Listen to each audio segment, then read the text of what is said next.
லேண்டோட அளவு அப்ரூவ் லேஅவுட்டில் என்ன அளவு இருக்கோ அதில் இருக்கான்னு பார்த்துக்கணும். நம்ம பர்சனலாக ஒரு இடத்த போய் பார்த்து நம்மளை பிடிக்கான ஒரு அசஸ்மெண்ட் பண்ணிவிட்டு துப்பாக்கி லைசன்ஸுக்கு அப்ளை பண்ணிடுதுங்க. அங்கே ஓகே ஆகிட்டு ஒரு பிளான் அப்ரூவல் இல்லாமல் ஒரு பில்டிங் கட்டவே கூடாது சார். அது நம்மளை ரொம்ப பாதிக்கும். எப்போ பாதிக்கும்னா ஒன்று இல்லைன்னு சொன்னோன்னு சார் லோன் தர முடியாது. ஒரு பெரிய சொத்து நம்ம கையில் இருக்கும், கண்காணி இவ்வளோ வேல்யூங்க இருக்கும், ஓகே சொல்லி அவங்க அதில் சீல் அடித்து ஒரு ஆர்டர் போட்டு permission allowed to construct at the house.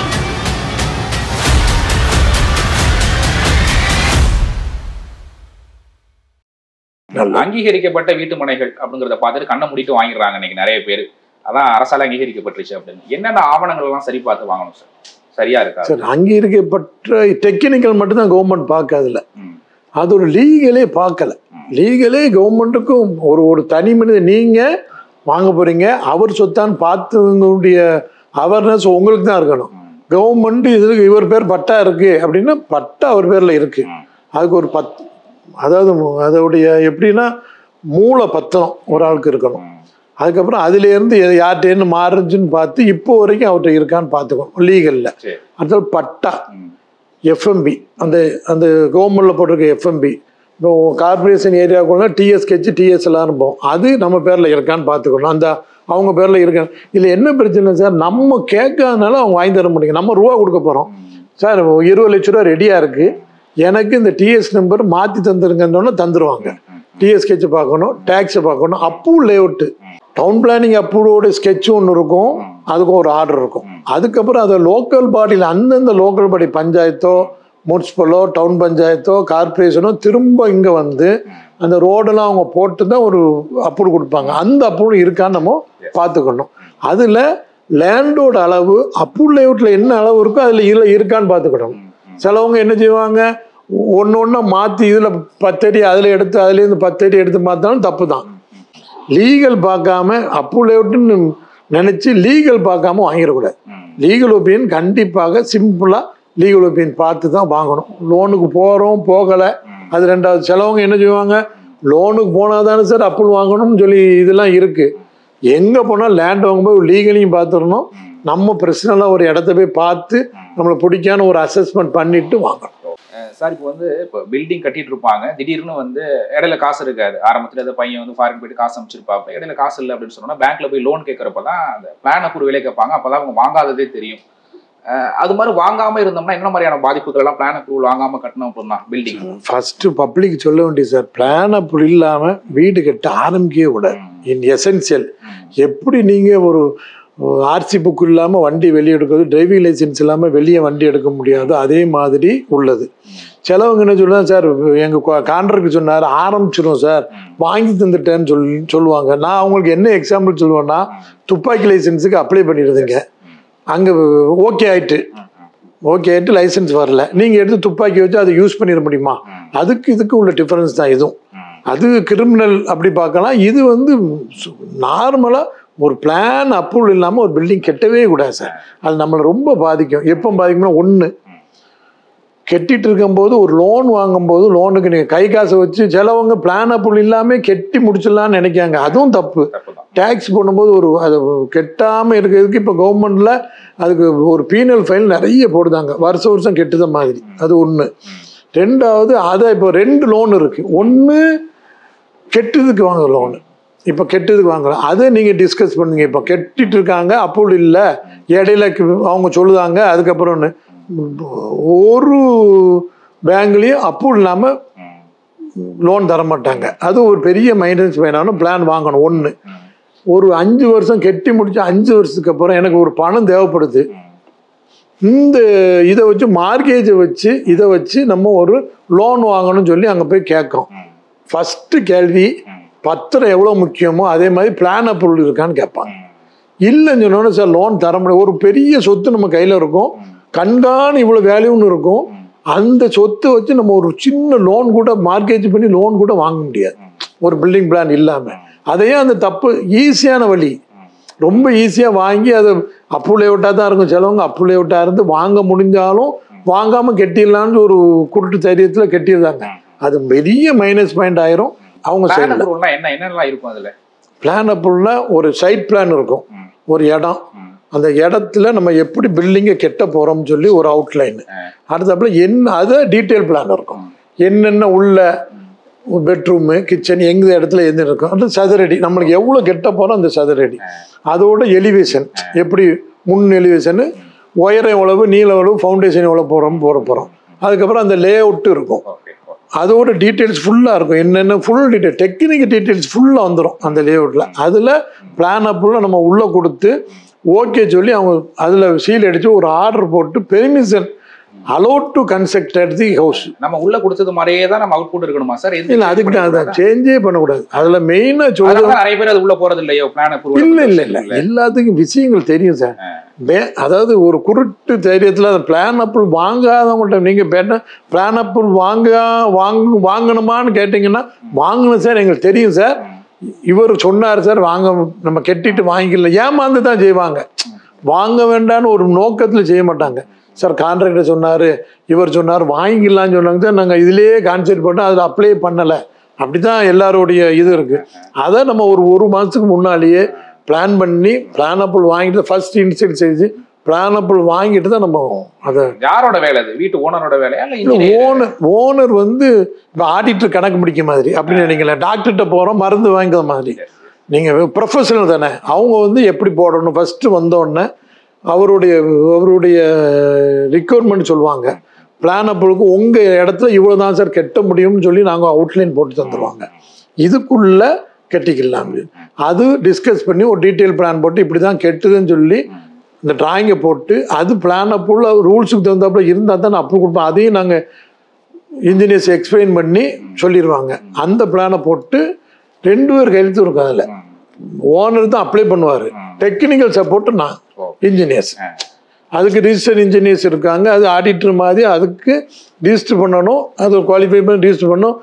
அதுலேயுமே கிரேடு இருக்குது. கிரேடு 1, 2, 3ன்னு இருக்குது. சாதாரண பில்டிங் கிரேடு 3 போட்டால் இருக்குது. அவங்கள்ட்ட கையெழுத்து வாங்கி அவங்க ஸ்ட்ரெச்சர் எல்லாம் பார்த்து உள்ளே கொடுத்து எப்படி இப்போ ஆன்லைனில் கொடுக்குறது எப்படின்னு சொல்லி பெரிய இது சார். இப்போ ஆன்லைனில் தான் இருக்குது. அது டெக்னிக்கலாக நாங்கள் அவங்களுக்கு சப்போர்ட் பண்ணிடுவோம். என்னென்ன டாக்குமெண்ட் அவங்க தரணுமோ தந்துட்டோம்னா அவ்வளோத்தையும் ஸ்கேன் பண்ணி முன்னால மாதிரி பிளானை உள்ளே கொடுத்தோம் சார், இத்தனை பிளான் கொடுத்து அவங்க தொலைச்சிட்டாங்கலாம் சொல்லவே முடியாது. நம்ம ஆன்லைனில் தான் அப்ளை பண்ணுறோம். ஆன்லைனில் ரெக்கார்டு இருக்க போகுது. 1 மாதம் சார். அதோடைய இது வந்து 1 மாதத்துக்குள்ளே தரணும். இல்லைன்னா டீம் டு அப்ரூவல்னு சொல்லி ஒரு கிளாஸ் இருக்கு. ரூல்ஸ் படி இருக்கணும். அன்னப்பூர் பிளாட் இடத்துல லேண்டே இல்லாத இடத்துல நம்ம டீம் டு அப்ரூவல் வர முடியாது. இதான் மாற்றி கட்டினோம்னா டீம் டு அப்ரூவல் செல்லாது. டீம் டு அப்ரூவல்னு சொல்லி ஒரு கிளாஸ் இருக்கு. நாங்கள் போடும்போது இன்ஜினியர்ஸ் போடும்போது அதுக்கு ஒரு சாஃப்ட்வேர் இருக்கு. ரூல்ஸ் படி இருக்கான்னு அந்த சாஃப்ட்வேர் அந்த பில்டிங் பிளானை செக் பண்ணிடும். அதே செக் பண்ணி கொடுத்துரும். அது கொடுத்ததுக்கப்புறம் அப்ரூவ்னு சொல்லி ஒரு சீல் அடித்து ஒரு டெம்பரரியாக ஒரு இது வந்துடும். ஆனால் அதில் ஒரே ஒரு கண்டிஷனு, பிளான் படி மாற்றி எதுவும் கட்டக்கூடாது. அதில் என்ன இருக்குதோ அதே மாதிரி தான். ஆமாம் சார். நீங்கள் அதில் நிறைய டெக்னிக்கல் டீட்டெயில்ஸ் என்ன சார் அது செக் பண்ணுவாங்களா சார்? செக் பண்ணுவாங்க. இந்த ஸ்கீமில் செக் பண்ணுவாங்க. மாற்றி கட்டினோம்னா உங்களுக்கு திரும்ப பிளானை போட சொல்லுவாங்க. வயலேஷன் இல்லாமல் ரைட்டு. அதான் சார் வயலேஷனுங்கிறது என்னது, ஒரு பில்டிங் எவ்வளோ கெட்டலாம்னு ஒரு வரமுறை எப்படி சொல்லுவாங்கன்னா, ரோட்லேருந்து எவ்வளோ அடி விடணும், முன்னால் சைடில் எவ்வளோ அடி நம்மளுக்கு விடணும், பேக்கில் எவ்வளோ விடணும், அது டோட்டல் ஏரியா எவ்வளோ கட்டணும். அது எஃப்எஸ்ஐம்போம். எவ்வளோ லேண்ட் இருக்குது அந்த இதுக்கு எவ்வளோ பில்டிங் கட்டலாம் நீங்கள். இது ஒன்றா. இதுக்கப்புறம் ஒரு எக்ஸாம்பிளுக்கு 1500 சதுரடி கட்டினா ஒரு கார் நிற்கிறதுக்கு இடம் வேணும். Parking space. ஆமாம் 75 ஸ்கொயர் மீட்டர், அதாவது 750 சைடு கட்டினோம்னா ஒரு 2 வீலர் போகுது. அது இருக்கான்னு பார்க்கணும். இது பார்க்கிங் ரொம்ப இம்பார்ட்டன்ட் ஆயிடுச்சு. நீங்களே ப்ராக்டிக்கலாக பாருங்கள். எல்லாம் அவங்க வந்து செக் பண்ணுவாங்க. இதில் நீங்கள் மாற்றி கட்டக்கூடாதுன்னா எதை மாற்றி கட்டக்கூடாது, சைடு ஓப்பன் ஸ்பேஸை மாற்றி கட்டக்கூடாது. உள்ளது இந்த கிச்சனை தூக்கி இங்கே மாற்றிட்டேன் சார், அலௌடு. நான் சொல்றது உங்களுக்கு அது வந்து வயலேஷன் கிடையாதுல. அது இன்டீரியர். அவுட்டரை மட்டும் ரூல்ஸுக்கு அகேன்ஸ்டா கட்டிடணும். ஃபர்ஸ்ட் ஃப்ளோர் வரைக்கும் நம்ம அப்ரூவல் வாங்கிட்டோம், பிளான் அப்ரூவல். இப்போ அடுத்து வந்து எக்ஸ்டெண்ட் பண்றோம் அப்படின்னா அதுக்கும் வாங்கணுமா தானே? ஆமா. என்ன நீங்க பிளான் அப்ரூவல் இருக்கோ அந்த பிளான் உங்களுக்கு கட்டி இருக்கணும். சப்போஸ் உங்க இதுக்கு பதில் எப்படி சொல்லணும், 1+1ன்னா சைடில் எங்களுக்கு 3.25 அடி விட்டா போதும். 1+2 கட்டினோம்னா 5 அடி விடணும். 5 அடி விடணும். அப்போ அந்த ரூலை எப்படி செக் பண்ண முடியும்? நீங்கள் தந்து 1+1 நான் 3.25 அடி வச்சு கட்டிட்டு 3ஆம் அடி கெட்டக்கு அப்ரூவல் தர மாட்டாங்க. நீங்கள் 5 அடி வேணும்ல, நீங்கள் முதலே பார்த்து கட்டிருக்குன்னு. அதனால தான் ப்ரொப்போசல் கொடுக்கும்போது நம்ம வந்து ஃபஸ்ட்டு பிளான் போடும்போது என்ன கெட்ட போகிறோம்னு பிற்காலத்தில் உள்ளது யோசித்து நம்ம இடத்த முன்னால பின்னால விட்டுறோம். அந்த 1 மாசம் பெண்டிங்ல நம்ம கன்ஸ்ட்ரக்ஷன் ஆரம்பிக்கலாமா சார்? இல்லை சார், இந்த ஸ்கீம்ல மட்டும் ஆரம்பிக்கலாம். மற்ற ஸ்கீம்ல ஆரம்பிக்கலாம், ஜெனுவனால் அவங்க ஆரம்பிக்கலாம் நம்ம சொல்லுவோம். ஆரம்பிக்க வழிவகை இருக்கு, ஆரம்பிக்க கூட வழிவகை இருக்கு. பட் அது 100% ஃபைன் போடுவாங்க அதுக்கு ஆரம்பிச்சிட்டோம்னு. அது எப்படின்னா ரூல்ஸுக்கு அகேன்ஸ்டா நம்ம கெட்டிட்டோம்னு வைங்க, கிடைக்கவே கிடைக்காது. அவ்வளோ ரிஸ்க் நம்ம எப்படி எடுக்க வேண்டியது இருக்கு. 1 மாதம் அதுக்கு ஒரு டைம் கொடுத்து ரூல்ஸ் இப்போ பிளான் அப்புறம் முன்னாள் மாதிரிலாம் ரொம்ப இல்லை. நீங்கள் இன்னும் வருங்காலங்கள்லாம் ஆன்லைனில் போட்டதை இதனால் ஒன்று தகவல் பட்சத்தில் அப்படிலாம் நிறைய நெருக்கிட்டாங்க. பொதுமக்களும் அவேர்னஸில் தான் இருக்காங்க. அதனால் இப்போ கொஞ்சம் பிளான் அப்புறம் கொடுத்தோன்னு 1 மாதத்துல வந்துடுது சார். இன் ப்ராக்டிக்கலாக 1 மாதத்துல இப்போ ஆன்லைன் ஆன பிறகு பெரிய ப்ளஸ் பாயிண்ட் வந்துடுது. அந்த இதை நம்ம பயன்படுத்தணும். அது ரூல்ஸ் படி போகணும்னு நம்ம நினைக்கணும். ஃபர்ஸ்ட் நினைச்சா தான் அது சக்ஸஸ் ஆகும். இதில் நான் என்ன ஒரு டிஸ்அட்வான்டேஜாக பார்க்குறேன் தான் சார். இப்போ வந்து நம்ம ஒரு பிளான் அப்ரூவல் உள்ள கொடுத்துட்டோம் அப்படின்னா திடீர்னு இடையில வந்து நமக்கு எங்கேயோ காசு வர வேண்டிய சோர்ஸை வந்து நம்மளுக்கு காசு அதிகமானோன்னா அந்த பிளானை மாற்றக்கூடிய, அதாவது ரொம்ப எக்ஸ்டெண்ட் பண்ணக்கூடிய வாய்ப்பு இருக்கும். காசு பற்றாக்குறையினால நம்ம பிளான் அப்ரூவல் கொடுத்தோம்ல, அதை விட குறைக்க வேண்டிய சூழ்நிலையும் வரும். இதை எப்படி மேனேஜ் பண்றது? பிளான் நீங்கள் அப்படி ஒரு சிச்சுவேஷன் இருந்தால் வித்ரா வாங்கிட்டு புது பிளானை கொடுத்துடணும். அப்பவுமே பிளான் அப்ரூவல் வாங்கிட்டீங்க, அதுக்கப்புறம் கூடுதலாக நம்மளுக்கு மைண்ட் செட் ஆயிடுது, கூடுதலாக கட்டுதோம்னா அதுக்கு ரிவைஸ் பிளான் போட்டுடலாம்.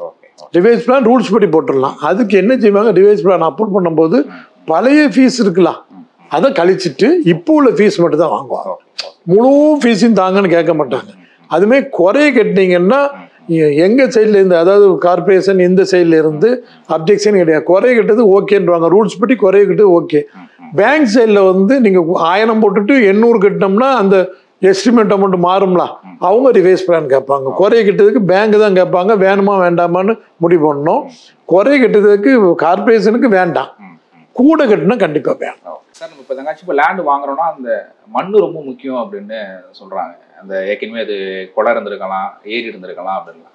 அதெல்லாம் எவ்வளோ கவனமாக பார்த்து வாங்கணும் சார்? இல்லை சார், ஃபஸ்ட்டு இடத்த போகும்போது ஒரு இன்ஜினியர்கிட்ட அந்த இடத்தோட சாயில் கண்டிப்பாக நம்ம காஸ்ட் எப்படி பார்ப்போம். ஒரு இடத்துக்கு போகிறோம், ஃபவுண்டேஷன் காஸ்ட்டு தான் காஸ்ட் ஆக போகுது. சாதாரண ஒரு கார் ரேக்கில் ஒரு 3 அடியில் நல்ல பாறை வரக்கூடிய இடத்துக்கும் ஒரு 10 அடியில் பாறை வரக்கூடிய இடத்துக்கும் ரொம்ப வித்தியாசம் இருக்குது. அதுக்கு கண்டிப்பாக நம்ம நேரில் பார்த்தாலும் ஒன்றும் நம்மளை கண்டே பிடிக்க முடியாது. இப்போ தண்ணி எங்கே கிடைக்கும்னு நம்ம பார்க்கறதும் இது ஒன்று தான். அதுக்கு ஒரு சாயில் டெஸ்ட்டு கண்டிப்பாக நம்ம பண்ணணும். அப்படி இல்லைன்னா நம்ம ஒரு எங்கேயாவது ஒரு இடத்துல இங்கே இல்லை எங்கேயாவது தோண்டியிருக்காங்களான்னு பார்க்கணும். அவங்க ட்ரைனேஜ் தோண்டியிருப்பாங்கலாம், அதை கூட நம்ம ஓரளவு ஒரு கண்ணில் பார்த்துக்கலாம். நிறைய இடத்துல என்ன செய்தாங்கன்னா, இப்போ களிமண் இருக்கும், ஒரு 3 அடிக்கு பிளாட் போடுறதுக்காகவோ இதுக்கோ ஒரு ரைஸ் பண்ணியிருப்போம். நம்ம இங்கேருந்து பார்க்கும்போது ஹார்டு நல்ல சாயிலாக இருக்கும், 3 அடிக்கு அப்புறம் அது இந்த சாயில் ஆயிரும். அது அந்த லோக்கலில் விசாரிக்கணும். ஃபஸ்ட்டு லோக்கலில் நம்ம எப்படி இருக்குன்னு என்ன பார்க்கணும், ஒரு ட்ரைனேஜ் தோண்டு. ஆனால் சாயில் டெஸ்ட் பண்ணால் தான் அது தெரியும். சாயில் டெஸ்ட் பண்ணால் ஏன்னா காஸ்ட் ஆஃப் கன்ஸ்ட்ரக்ஷன் ரொம்ப கூட்டிடும். நம்ம நினைக்க ஃபவுண்டேஷனுக்கு 3 அடிக்கும் 6 அடிக்கும் வித்தியாசம் நிறைய இருக்கலாம். வயலில் இருந்து போடுறது அதே மாதிரி இப்போ நிறைய அதில் ஏமாந்துருந்தோம். அதுக்கப்புறம் அதுலேயுமே கரெக்டாக டிசைன் பண்ணி இன்ஜினியரிங் வச்சு கட்டினா தான் அது அந்த அந்த சாஃப்ட்வேர் இதுக்கு சரியாக இருக்கும். இல்லைன்னா கண்டிப்பாக சார் கீழே விழுந்துருமா அப்படின்னு சார் நிற்கத்தானே செய்தும்பாங்க. சார் கொத்தனார் வச்சு கட்டிட்டோம், டெக்னிக் இல்லாமல் கட்டிட்டோம், நிற்கத்தானே சார் செய்யுது. அதனால என்ன இருக்குன்னு சொல்லுவாங்க, ஏஜ் ஆஃப் தி பில்டிங் குறைஞ்சிரும், ஒரு ஒரு ஒரு கிராக் விழும். நம்ம அதை சாட்டிஸ்ஃபை பண்ணிட்டு உள்ளே இருந்துருவோம் ஒழிய கரெக்டானது இல்லைல்ல. 100% கரெக்டாக இருக்கணும்னா நம்ம லேண்டு எல்லாத்தையும் பார்த்துட்டு தான் செய்யணும். அது ஒரு அடி வயிற்றுல கை வைக்கிறது மாதிரி மண் இருக்கும், மேலே சும்மா மேலே போட்டு ஏமாத்துறது, ஒரு 4 அடிக்கு போட்டு ஏமாத்திட்டு இது பண்றது. அதை நம்ம கொஞ்சம் கேர்ஃபுல்லாக பார்க்கணும். லேண்டு சாயில் வந்து அது கன்ஸ்ட்ரக்ஷன் சைடு இந்த சாயில் வந்து ரொம்ப முக்கியம். சாயில் டெஸ்ட் பண்ணணும். இல்லைன்னா ஃபஸ்ட்டு இடத்துக்கு போகும்போது என்ன சாயில், நேச்சர் சாயில் அங்கே ஓரளவு இந்த ஏரியாவில் சொன்னாங்கன்னா இப்போ ரெட்டியார்பட்டிக்கு போகிறோம், எங்கள் சைட்லேருந்து சொன்ன ரெட்டியார்பட்டிக்கு போகிறோம், அங்கே போனோம்னா அது எப்படியும் அது கரிசல் மட்டும் தான், அது ஃபவுண்டேஷனுக்கு சரி வராது. கரிசல் அந்த ஏரியாவில், அப்புறம் இது கரிசல் காடா, அதுலேயே தெரியும் கரிசல் காடு இந்த காடுன்னு மாறி அவங்க லோக்கல்லே ஒரு ஆள் சாதாரண இப்போ இது கரிசல் காடலான்றாங்க. பெரிய மைனஸ் பாயிண்ட் தான். பொறுத்தளவு இந்த கண்ணால் பாக்குறதும் காதால கேட்கறது விசாரிக்கணும் பக்கத்துல. கண்டிப்பா இடம் பார்க்காம விசாரிக்காம இடத்தையே வாங்கி கொடுக்குறாரு சார். நம்மளுக்கு தெரிஞ்சிடும் சார். விசாரிக்கும் போதே தெரிஞ்சிடும். நம்ம அடுத்த ஒரு 10 வீடு இருக்கு, 10 வீடு இருக்கு, 90 பிளாட் வேக்கண்டா கிடக்கு. அந்த 10 வீட்டுக்காரங்க ஒரு 5 பேரா நம்ம மீட் பண்ணி என்ன ஏதுன்னு கேட்டாலே லேண்டோடைய லீகல் பிரச்சனையும் சொல்லிடுவாங்க. இது ஒரு ஃபவுண்டேஷன் மற்ற இது எல்லாத்தையும் ஓரளவு மனிதாபிமானமாக தானே சார் எல்லாரும் பழகுதான். நம்ம ஒன்றும் அதனால அழகா சொல்லிடுவாங்க. அதை கூட கேட்காம நான் வாங்கிட்டேன் அப்படின்னு சொல்லுறது நம்மளுடைய வீக்னஸ் தான். நிலம் வாங்குறோம் அப்படின்னா இது குடியிருப்பு பகுதி, இது தொழிற்சாலைகள் கட்டுறதுக்கு உகந்த பகுதி, இது ஸ்கூல் கட்டுறதுக்கு உகந்த பகுதி, இது கமர்ஷியலா பில்டிங் கட்டுறதுக்கு உகந்த பகுதி அப்படின்னு நம்ம எப்படி அடையாளப்படுத்தி பார்க்கறது?